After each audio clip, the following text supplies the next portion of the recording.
All your favorite wrestling shows rolled into one.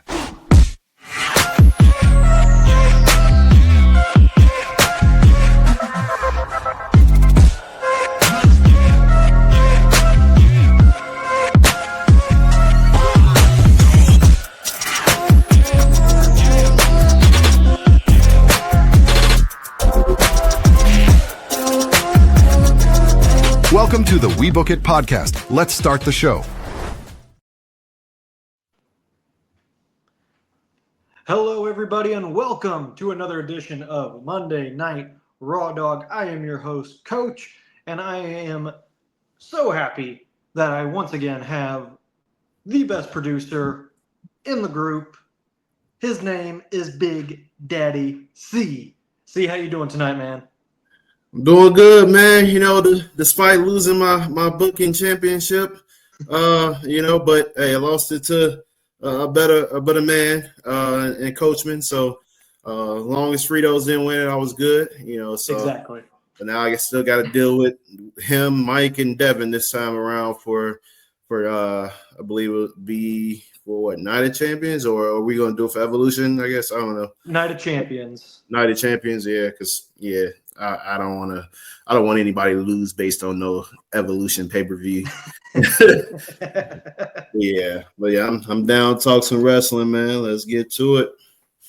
All right, well, speaking of Night of Champions, we get our first little tease of it here to open up Monday Night Raw. We open it up with John Cena coming into the ring, and he does his usual Cena shtick that he's been doing, and basically says that the crowd chanted for a sideshow attraction, that being R-Truth, and saying that they should start cheering for him to have better competition.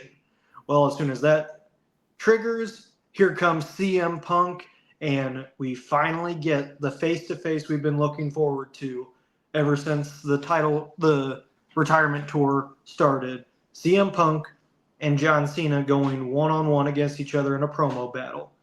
Starts off that Punk is here for the people. He's not here to kiss the final boss's ass, anything like that. He's not fighting for the billionaires. He's fighting for the people and for the title. And he knows that in order to win that title, he has to become a monster just like John Cena is. So he lays down the challenge that he wants to face him right there, right now in Phoenix, to which Cena agrees to the fight, but he says, not tonight.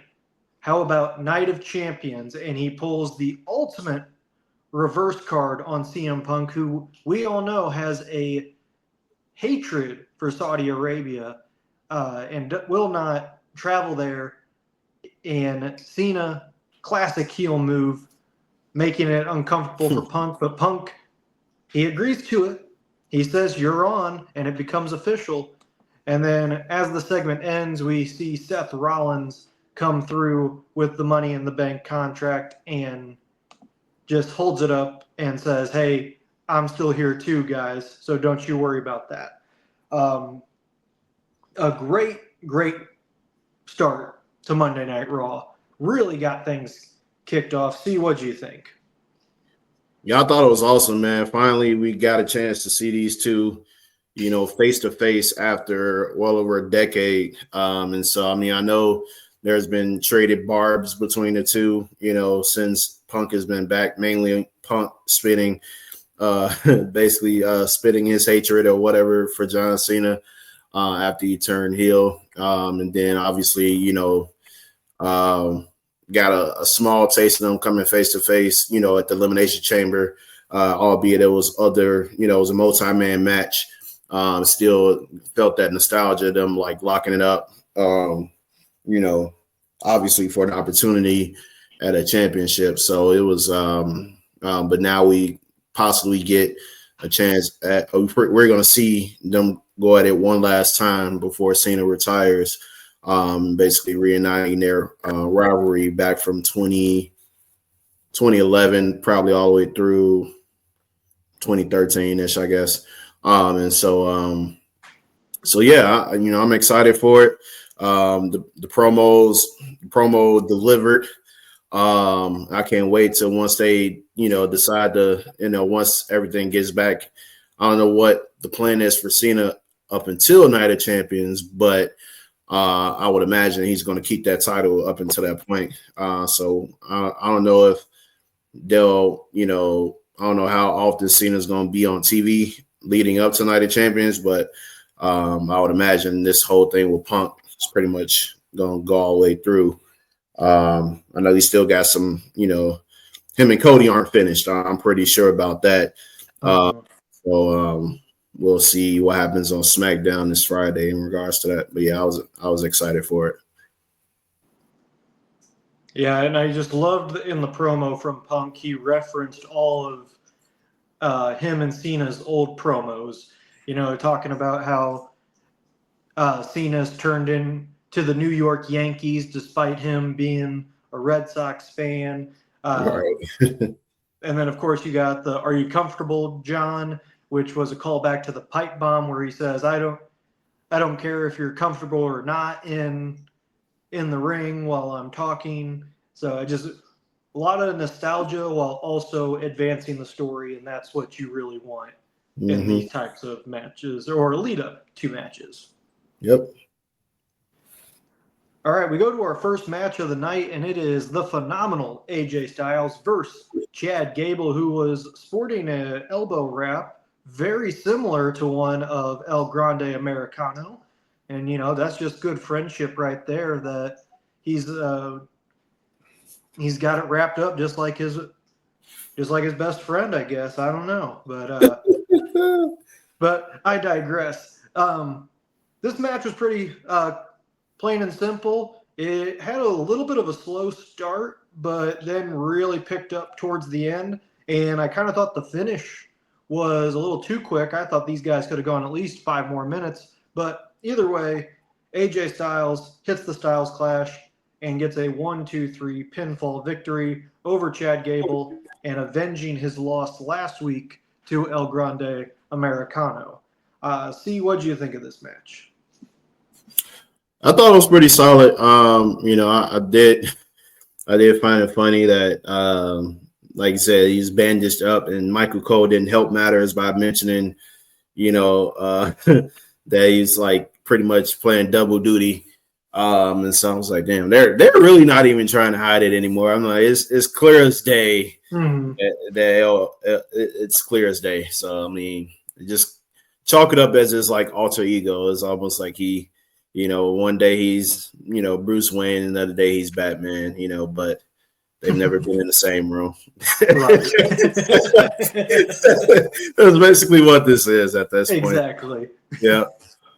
But yeah, I thought it was pretty solid. So, I mean, I don't know what's next for AJ. I don't know. Honestly, I think at this point, I say since they got the TNA partnership, man, I say let AJ, kind of makes appearances, on TNA, like the old days, and maybe have some matches against some of the younger talent there, or even some of the vets there as well. So, we'll see what happens. But yeah, I'm not sure what the long-term plans are for AJ at this moment in time. Yeah, especially with him coming up on kind of the end of his career, you almost think about maybe he'll get his own retirement tour as well, but we'll see how that progresses. So then we go into our next match, which is a Queen of the Ring first round matchup, and it's a fatal 4-way between Rhea Ripley, Kairi Sane, Roxanne Perez, and Liv Morgan. Before the match, Morgan and Perez were talking backstage, to which Perez basically invited herself in to work together with Liv, but Liv obviously did not take too kindly to that, and they go to the ring as competitors, but they did eventually end up working together as Perez tried to earn Morgan's trust. Very good back and forth action, and what looked like was going to be a steal of an upset when Kairi Sane hit the insane elbow off the top rope on Morgan, only for Roxanne to come in and steal the pin on Zayn and get the 1, 2, 3 count. So Roxanne Perez gets the victory and moves on in the Queen of the Ring tournament. And it goes without saying also, there was interference from Raquel Rodriguez interfering with Rhea Ripley. So it looks like Rhea is going down a rivalry path that does not involve the title, and I think that is a good thing. I think that it doesn't matter what she does, the crowd is going to be behind her. She does not need to be in the title picture every single time, and I think this will be good for her in the long run. But really good action all the way around. Logical finish here, and the crowd loved every single moment of it. See, what do you think? Oh man. The match itself, I thought it was pretty good. Then you got the drama there with Roxanne and Liv. I thought they probably would have had Liv finally get the upper hand since she wasn't able to qualify for the women's Money in the Bank. But looks like, they, like I said, they're high on Roxanne Perez. And so, I'm happy that she's still able to get an opportunity, to move on to the next round on the Queen of the Ring. I do like the fatal 4-way component for the first round. It kind of speeds up the tournament as opposed to having so many different first round matches over the course of like 2 weeks. So you kind of get it sped up and then make it, a pretty much an 8-man format at that point. And so, wait, is it 8-man? No, okay. So, because it's a total of 4 fatal 4-way matches, right? Correct. There's going to be 2 on SmackDown, and wait, did they have? So it'll narrow down to 4 more. Yeah, so they've only had 1 fatal 4-way. They've had 1 for the men's, 1 for the women, and then they're going to have another. They're going to have a SmackDown, 1 for the women and 1 for the men on SmackDown, and then next week it'll be the same thing. And so basically, the winners of those matches, it'll be in the semifinals, and then whoever wins those matches move on to the finals, basically. Yeah. Okay, got it. All right. So yeah, I like that format because it kind of makes it a lot more easier. You can be able to showcase a lot more talent. And it kind of adds, fatal 4-ways are good. Triple threats, fatal 4-ways, the more the merrier. It adds to the drama of the match. It gets the crowd intrigued, because you never know who may win these type of matches. So I do like it that they kind of adjusted that format of the tournament. So I can't wait to see, how this plays out. But yeah, the match itself was pretty solid. All right, we go to our next segment, which is Becky Lynch coming into the ring to talk about her victory over Lyra Valkyria and how she is the new Women's Intercontinental Champion.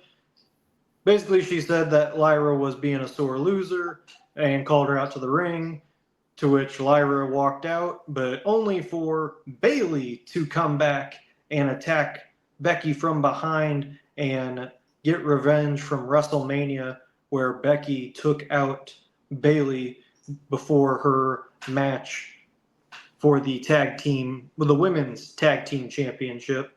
Awesome. Bayley's back. I liked that. Other than that, this segment really didn't do much for me. Yeah. I wasn't feeling this one. I was happy that Bayley was back.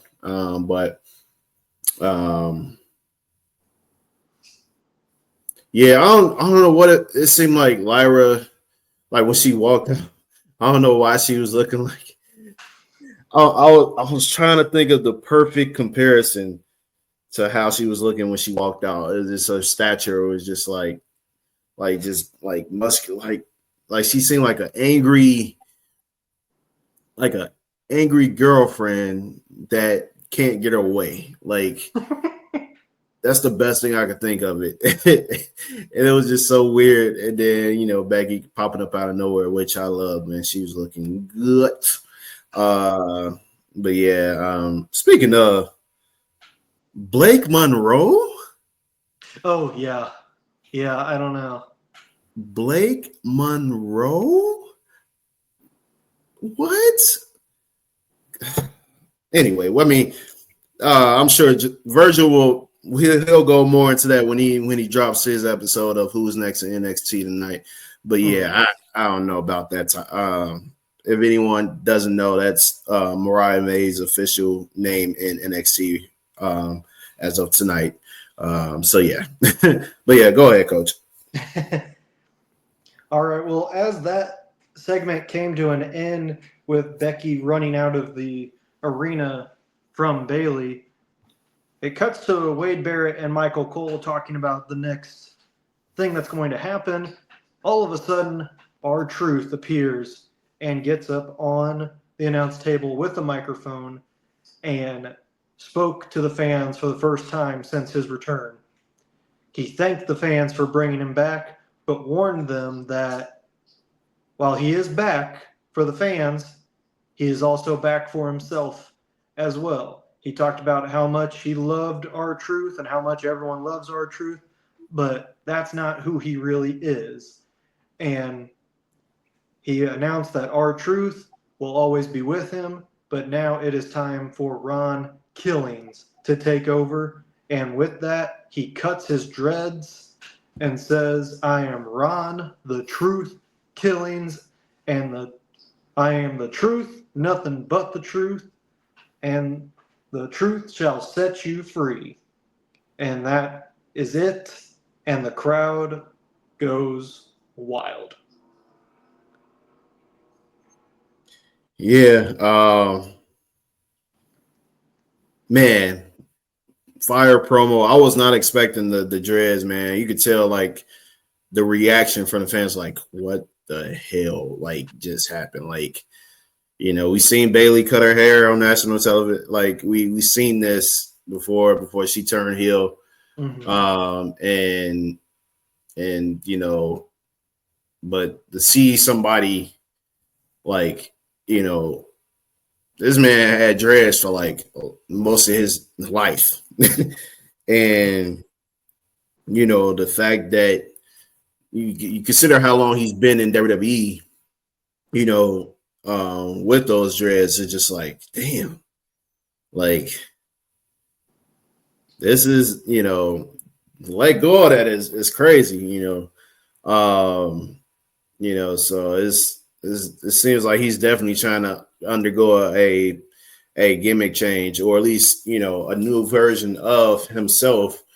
And so my guess is that he's going to go with the bald look. I think somebody put like a mock picture up of it, a Photoshop picture yesterday of him bald. So I was like, I could see it. I could see it happening. Like it'd be like a menacing R-Truth. It'd be a new touch. And I was like, he gotta be healed. Like there's no way, like you can't undergo this drastic of a change and not be healed. And so we'll see next week what happens. I don't know who he's going to feud with, but I'm pretty sure whoever he does feud with is going to be awesome. And I don't mean awesome as in the Miz, but yeah. And Miz, speaking of Miz did come out and say and debunk all of the rumors that he was leaving the company. So just want to throw that out there. I saw a clip of him on his IG. So he did debunk those rumors. So I mean, obviously the timing of it couldn't be couldn't be any funny, considering the fact that Truth is back. Yeah, so but yeah, I love the promo. I'm excited to see, R-Truth do his thing. I don't know if they're gonna push him to the moon, and give him a world title shot or a reign. I don't know, but we will see. Side note on Booker T's podcast, he pretty much put out a guarantee that R-Truth will be a world champion by the end of this year. So I find that very interesting, and I'm curious to see the direction they go with that. Is it going to be for the World Heavyweight Championship, or will it be for the WWE Championship that Cena currently holds? So I'm very intrigued by that, but I trust Booker T's opinion. He pretty much put a guarantee on it, so we will find out sooner rather than later. Moving on to our next match, which is a fatal four-way for the King of the Ring tournament featuring Sami Zayn, Penta, Dominik Mysterio, and Bron Breakker. And this match lived up to the billing because these four guys worked their butts off and did great, just fantastic job. The really happened when all three were the neutralization of Bron Breakker and getting him on the outside. Then all three going back and forth. But with Breakker returning, that is when all hell started to break loose. He throws Penta out of the ring and then lines him up for a spear going in at 23 miles per hour. And he is pumped up. Crowd's pumped up. All of a sudden, LA Knight comes out and hits a BFT on Breakker and trash talks him and walks away. And then back in the ring, Sami Zayn gets Dom in a corner, hits the Hulava kick, and 1, 2, 3, Sami Zayn is moving on to the next round of the King of the Ring tournament. And first off, I was not expecting LA Knight. Yeah, I thought wasn't either. that was a great swerve right there.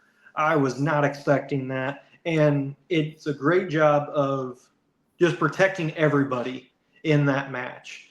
Because Penta and Braun, if you take each other out, then you're going to be just fine.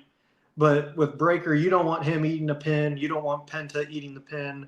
If Dom eats a pin, that's okay because he's kind of the heel in this factor, but he's also the IC champion. So it's not that big of a deal, honestly, that he took the pin. But yeah, just great match overall. I had to rewatch it again just to enjoy it one more time. But it was a really, I just cannot express how great of a match that was.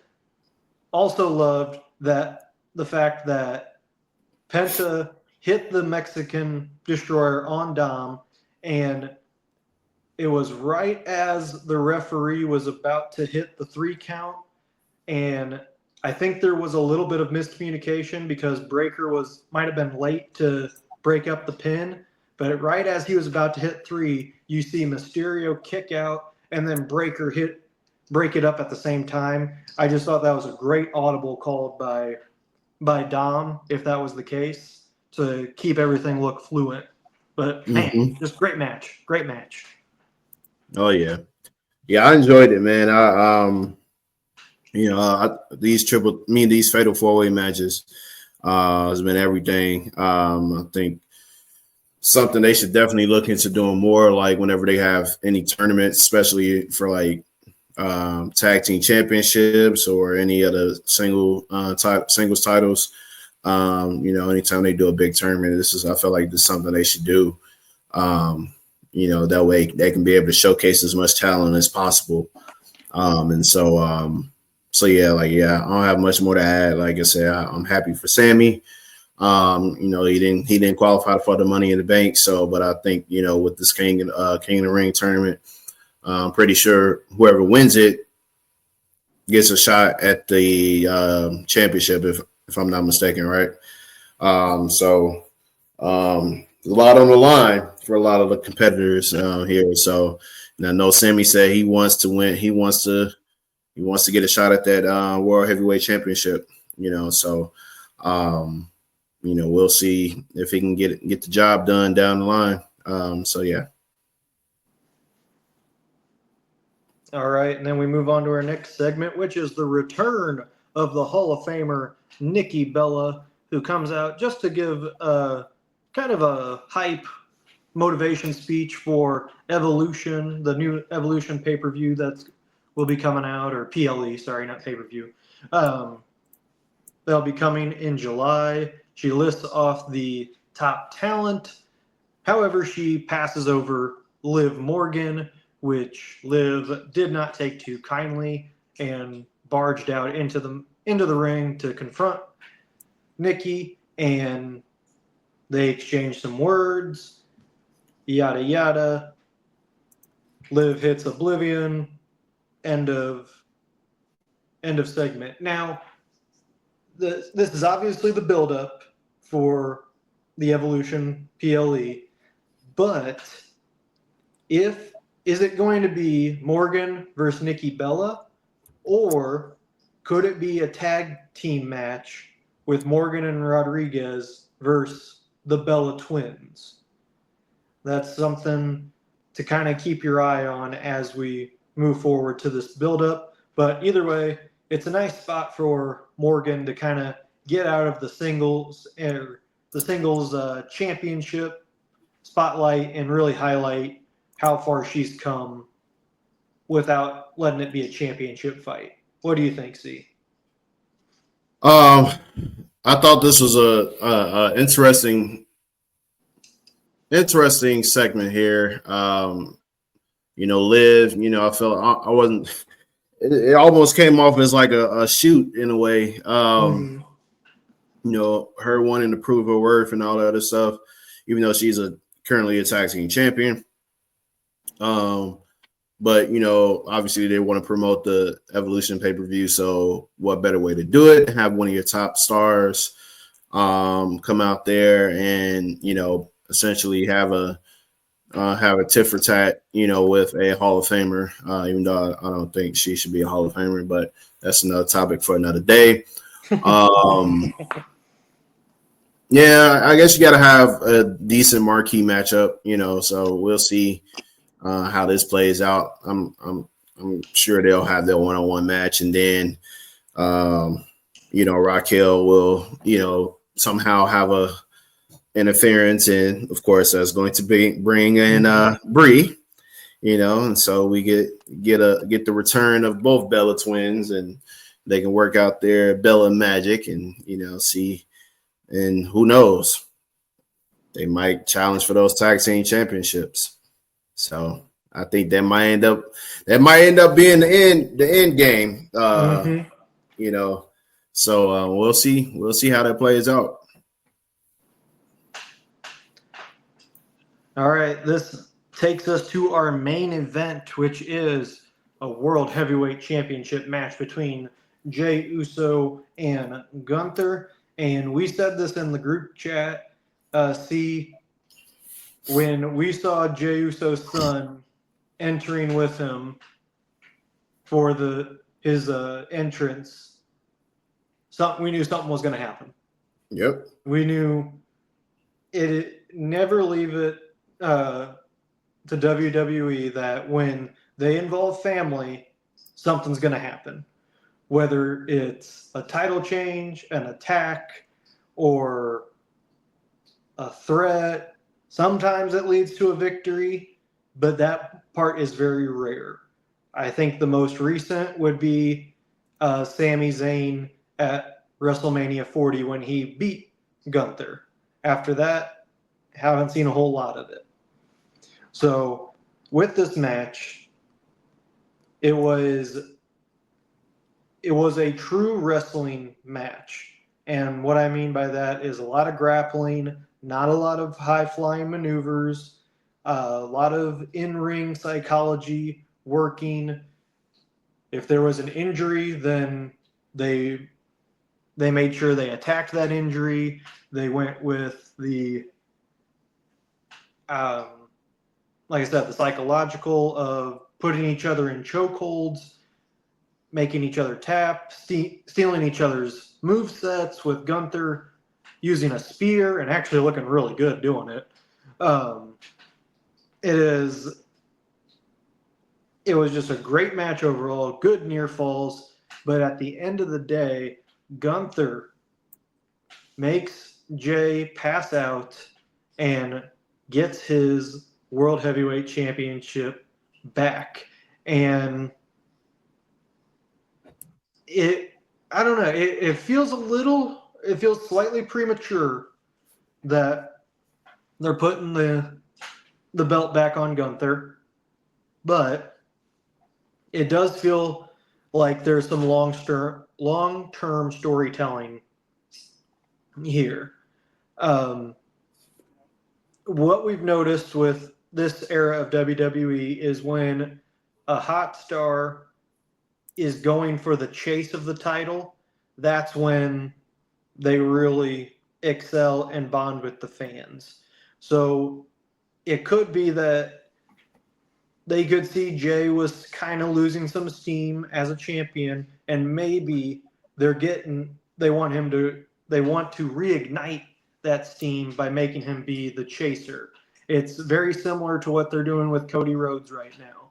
They did it for the last 2 years for him with Roman Reigns, and now it looks like they're doing it with him with Cena, because a lot of people when Cody was absent, you felt his absence, and people were starting to take for granted how good of a champion he actually was for the last year. And now that he's back, he is still more over than ever. And I feel like that's what Triple H is doing with creative. He wants the baby faces to always be the chasers. And when they finally get it, he waits until they start to lose steam and then makes them chase again. I don't know. But either way, great match. Gunther's the new champion. See, what were your thoughts on the main event?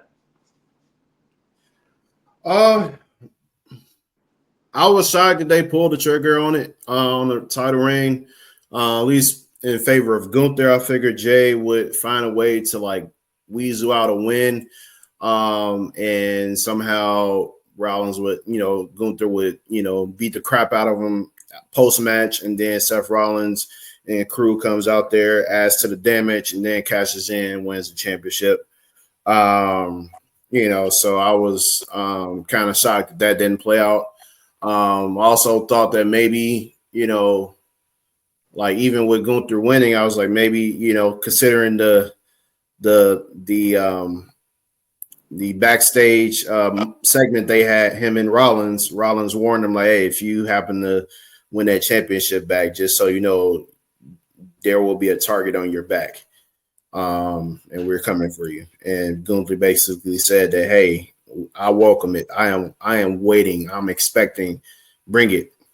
And so I figured Seth would, kind of take that offer up, and then make an appearance after that match. But I guess I want to save it for a big pay-per-view, whether it's Night of Champions, Saturday night's main event, or King of the Ring, whenever once that comes about. So yeah, I'm not shocked Jey lost. It was just the manner in which he did lose. I didn't think, he get choked out. So, yeah, man. So those are my thoughts. Yeah, overall, I thought really great show. Some good to great in-ring action, and the storytelling for leading up to Night of Champions already beginning. That's something we haven't seen a lot with recent PLEs. That it's been a slow build to them, but like slow to where we're like 2 weeks out of the PLE, and then it's like, oh shoot, we better get the storytelling going now. Now we have some actual storytelling that can really develop over the next 3 weeks. But I give it a solid A for Monday Night Raw this week. Yeah, I give it an A as well. I didn't see I really didn't see any bad matches, to be honest with you. So yeah, I give it a solid A. All right, and that's going to do it here for another episode of Monday Night Raw Dog. Thank you to all of you that are watching or listening, wherever you are. Please remember to like, share, and subscribe to our content. This is just one show in the many of shows for the WeBook It podcast. So please, if this interests you, check out some other shows. Tonight we'll have the NXT recap show on air soon. We'll also have AEW recap with this man right here, Big Daddy C, as well as a TNA wrap-up, a SmackDown wrap-up, and then, of course, our Sunday variety show where we talk everything and anything in the week of wrestling. So, for Big Daddy C, I am Coach, and we will see you all next time. Peace, y'all.